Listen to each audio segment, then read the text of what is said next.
time with this video to share rest in peace to Dr. Lorna breen, who had contracted coronavirus in New York, and then she took her own life over this weekend. And I want to reach out to all of the medical people who are in the same situation, who the severity of this sickness, illness, and this virus is real.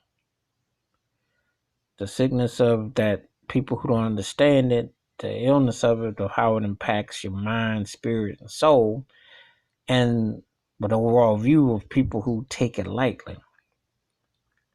She came back to work at the week, and she was a dedicated worker. She was a very full-fledged woman who was into a lot of different things.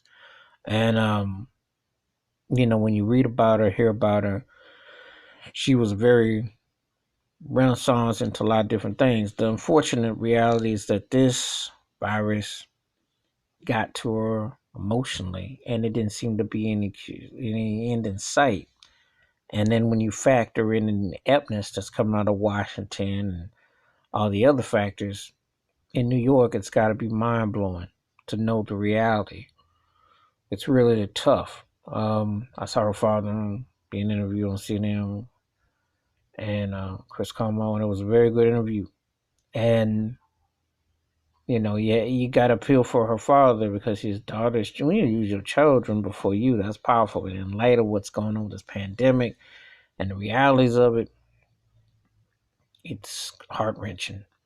And I thought it was a great segment that she was a hero to many, and she did wonders, and she gave of herself, and she was very productive and insightful, and seemed to have a great spirit and a great heart. And not being able to cope was real because it took a lot out of her, psychologically, spiritually, mentally. And a lot is not being done with that. And in light of her case and situation, I would tell anybody that's open up the country or anything like this to make sure that people have an opportunity to talk to counseling, because the psychological preparation is so important. This is unlike anything we've ever experienced. And how can you get back to a work environment where you're comfortable and comfortable, and also confident, because it's so many factors. It's just not the same. So I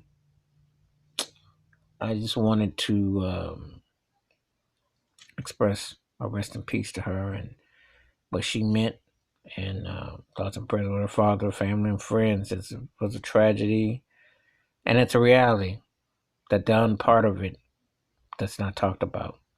So hit the like and subscribe, and the bell rings. A new video. Wash your hands, keep your mind clear, watch out for one another. And also, compassion, because these circumstances is real. It's very real. All right, I'm out. Peace.